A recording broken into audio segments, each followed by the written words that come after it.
WhatsApp with Brazil's runoff election? Hacktivism hits Davos in the desert. Kraken crypto ransomware gets an upgrade. Remote code execution vulnerabilities disclosed in 2 classes of systems. Healthcare.gov breach under investigation. More calls for retraction of the spy chip story. Cozy Bear calls for proper internet governance. U.S. on effects of influence ops. Notes on industrial control systems cybersecurity with an emphasis on attending to the obvious.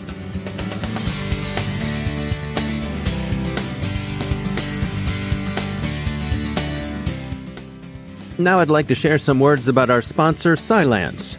AI stands for artificial intelligence, of course, but nowadays it also means all-image or anthropomorphized incredibly. There's a serious reality under the hype, but it can be difficult to see through to it. As the experts at Cylance will tell you, AI isn't a self-aware Skynet ready to send in the Terminators. It's a tool that trains on data to develop useful algorithms. And like all tools, it can be used for good or evil. If you'd like to learn more about how AI is being weaponized and what you can do about it, visit threatvector.cylance.com and check out their report, Security Using AI for Evil. That's threatvector.cylance.com. We're happy to say that their products protect our systems here at the Cyberwire, and we thank Cylance for sponsoring our show. Major funding for the Cyberwire is provided by Cylance. From the Cyberwire studios at Data Tribe, I'm Peter Kilby, Executive Editor, sitting in for the vacationing Dave Bittner with your Cyberwire summary for Tuesday, October 23, 2018. As Brazil's elections enter their final phase, WhatsApp messaging in that country is seeing a surge in politically oriented questionable stories. What effect they'll have on the outcome remains to be seen. Runoff voting will conclude on October 28th. The murder of Jamal Khashoggi in Saudi Arabia's Istanbul consulate continues to arouse international outrage. Turkey's President Erdogan addressed the death earlier today in an address to his Development and Justice Party, calling for Saudi Arabia to be more forthcoming about its role in the death and suggesting that any trial be held in Turkey. Hackers have defaced the Davos in the desert site with a picture showing both Khashoggi and behind him a sword-wielding Saudi Crown Prince Mohammed bin Salman. The site has been taken down. The attack looks like hacktivist work. The Bleeping Computer says it's receiving attention from the masters of the Kraken crypto ransomware, who released version 2.0.6 of their tool over the weekend. There are 2 new recent reports of remote code execution bugs. Zimperium reports finding such vulnerabilities in free RTOS, the open-source OS widely used in embedded systems. The bug's effects are seen across the IoT spectrum, from smart homes to critical infrastructure. And Cisco's Talos says it's found remote code execution flaws in Live Network's Live 555's streaming media RTSP server. Exploitation could trigger a stack-based buffer overflow. U.S. authorities continue to investigate a breach in Healthcare.gov that affects about 75,000 people. Hackers got in through the federally facilitated exchanges. These exchanges are designed to help brokers and others make it easy for citizens to sign up for benefits. The government is restoring the system, and it'll be warning those whose data were lost. Amazon and Supermicro have joined Apple in demanding that Bloomberg retract its story about Chinese supply chain poisoning of motherboards with spy chips. There's still neither confirmation nor retraction of the story, but at this point, Bloomberg is standing effectively alone. We've mentioned Brazil's elections, but of course the U.S. midterm elections are also upon us. U.S. National Security Advisor Bolton is in Moscow for talks with Russian leaders. The principal topic is the future of the INF Arms Control Treaty, which the U.S. is considering leaving over what it characterizes as long-running Russian cheating. But he also addressed yesterday Russian election meddling. He spoke on a Russian radio program where he was asked to comment on the recent U.S. indictment of a Russian national on charges related to election influence operations. Mr. Bolton said he told Russian officials that their attempts to affect the 2016 elections had no effect on the election's outcome. But those efforts did, he advised them, quote, sow enormous distrust, unquote, of Russia among Americans. That distrust has become a major obstacle to achieving agreement on issues even when Russian and American interests converge. Bolton said, quote, just from a very cold-blooded cost-benefit ratio, you shouldn't meddle in our elections because you're not advancing Russian interest, unquote. He hopes he was persuasive, but these talks have been tense ones. Russia's FSB intelligence service recommends that the internet be brought under, quote, proper governance, unquote. Few will receive this as unproblematic good government advice, but there you have it. Cozy Bear has your interest at heart, or that's what Cozy would have you think. After the break, we'll hear a recent conversation Dave had with Iot Risk from Bristol University. They'll be discussing supply chain security.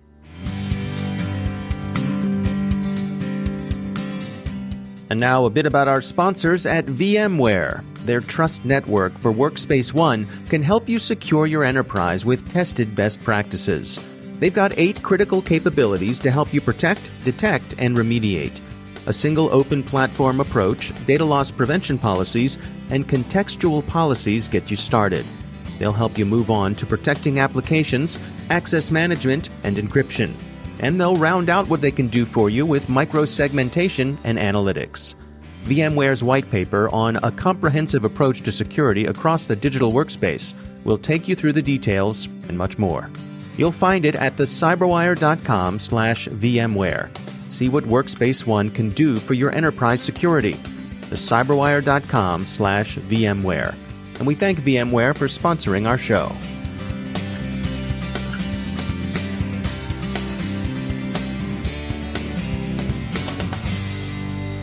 And I'm pleased to be joined once again by Professor Iot Risk. He's a professor of cybersecurity at the University of Bristol. Welcome back. We wanted to talk today about cybersecurity issues in supply chains. The key thing that I wanted to raise was that we often think of cybersecurity in the context of an organization that we want to protect, but many threats actually arise from the supply chain itself. For instance, in any organization, for example, think of an organization with critical national infrastructure. It will have many complex supply chains with a number of other parties providing software and hardware components, third-party services. There will be distributors involved. There will be transporters involved, engineers, and third-party staff coming on site. And all that creates a much more complex environment than we normally think of as cybersecurity within the confines of a single organization. The challenge comes is that we normally focus our efforts on protecting the network and the infrastructure and the information of the organization in question, which is, of course, very important, but not enough attention is often paid from the threats that arise from the supply chain. And we have seen various examples where actually threats arising in the supply chain then actually end up impacting the organization under consideration. How do we deal with this kind of issue? I think the key thing has to be to think of the supply chain as a socio-technical ecosystem that includes technologies, but a multitude of organizations as well. And all the cybersecurity practices of the various actors within the supply chain actually then have an impact on the overall security and resilience of the whole supply chain itself. And in terms of an organization, setting budgeting for these sorts of things, I guess it's really a matter of having to look outside of your own organization and make sure that you have the resources to be able to properly vet everyone in your supply chain. Yes? Yes, I think it's a resourcing question, but also it's a risk thinking question. So at a strategic level, when decisions are being made about particular organizations coming as part of the supply chain to your organization, you have to ask the question, and not only just what kind of security certification or compliances do they have, for example, things like ISO 27001, but what are their actual security practices? And would those security practices have an impact onto your organization? If you look at Stuxnet as an example, the worm spread through potentially infected USBs or machines being carried into the nuclear power plant by third-party engineers. And that's the kind of threat that arises. And the kind of practices at an organization in the supply chain have an impact on what happens to you. Iot Risk, thanks for joining us. We're in Atlanta for the 2018 ICS Cybersecurity Conference, organized by Security Week. We'll have updates on the proceedings throughout the week. Industrial control systems security company CyberX is among the many vendors at the conference, and this morning they've released their 2019 ICS and IIoT Risk Report. Their findings are based on traffic captured from 850 production networks across various industrial sectors in many countries around the world. Their major conclusions are not surprising. They found that passwords in plain text, direct connection of industrial systems to the internet, and weak implementation of antivirus tools continue to be common across the sector. All of these vulnerabilities, of course, have led to industrial security problems in the past. NotPetya, last year's big shocker, has apparently shocked some operations into positive changes. Among those positive changes has been the decrease in industrial use of Windows XP and other legacy operating systems. But still, a lot of exploitable weaknesses are still out there. CyberX says it's found unpatchable Windows instances in just over half the industrial sites studied. Here's some high-level details from their observations of traffic from industrial sites. 69% of those sites permit plaintext unencrypted passwords to cross their network. The air gap that long protected legacy systems is now officially a myth. CyberX found that 40% of the sites they observed have at least one operational technology connection to the public internet. Those OT systems are also increasingly connected with business IT networks, which isn't much better. Many operations don't run even minimally acceptable antivirus protection. Automatic updating of signatures would set a minimally acceptable bar, but more than half of those sites CyberX looked at didn't even go that far. Despite some top-down reform in the wake of last year's NotPetya pseudo-ransomware attacks, 53% of the sites were still running outdated, beyond end-of-life Windows systems. And finally, 16% of the sites had at least one wireless access point. Many of these are misconfigured. Many of the issues of hygiene the report raised were echoed by presentations by other companies at the conference this morning. Senior representatives of Schneider Electric, Siemens, and Rockwell Automation pointed out that they still see, when they visit industrial facilities, poor awareness of risk profiles. They see, for example, that organizations continue to scramble with asset management during incident response. It's bad practice to wait until you're under attack before you ask questions like, how many of these devices do I have? And where are they? And where are they connected to? They're also struck by the way sound configuration management practices are disregarded. They have seen some encouraging developments, however. Boards, for one thing, are showing a significantly increased level of awareness about the seriousness of industrial cybersecurity. And of course, concerns about liability will always exert a powerful influence on business. Legal exposure will grow with the IoT in all its forms. As the number of internet-connected devices in our lives continues to increase, there are increasing concerns about legal liability from the manufacturers of those devices, should connectivity lead to a breach of security, privacy, or physical safety. I.J. Polanski is litigation partner at Armstrong Teasdale LLP. Dave had a chance to talk with him about these issues. I come to this as the lead counsel in the class action that followed from Charlie Miller and Chris Valasek's hack of the Jeep Grand Cherokee back in 2015. And we just got class certification in that case, which means that it looks like we've got about 220,000 vehicles, and we're proceeding on behalf of the owners and the people who leased all of those. And really this, I think, as far as I know, is sort of a first of its kind case, but I also believe that it's the tip of the iceberg. And so I think that where we're at right now is that things are about to change very significantly. I think that there hasn't been a lot of activity in this area in terms of civil lawsuits or enforcement lawsuits relating to IoT cybersecurity vulnerabilities. But I think that we're right on the precipice of that really changing. And can you give us some examples of how we might see that change play out? Well, I mean, that's really the big question here. So first of all, there are a couple of conditions that have to be met in order for lawsuits to be brought. And most of those conditions haven't really held up until now.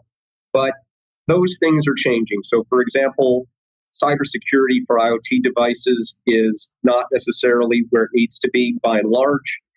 And when they start to get hacked, when people start to get injured, whether it's an economic injury or through some sort of cyber physical effect, and where there's attribution, those are the cases that are really ripe for lawsuits. And with cases like the GPAC case that are working their way through the courts, you're going to have a playbook for plaintiffs to consult. And as that happens, there are going to be more and more cases brought.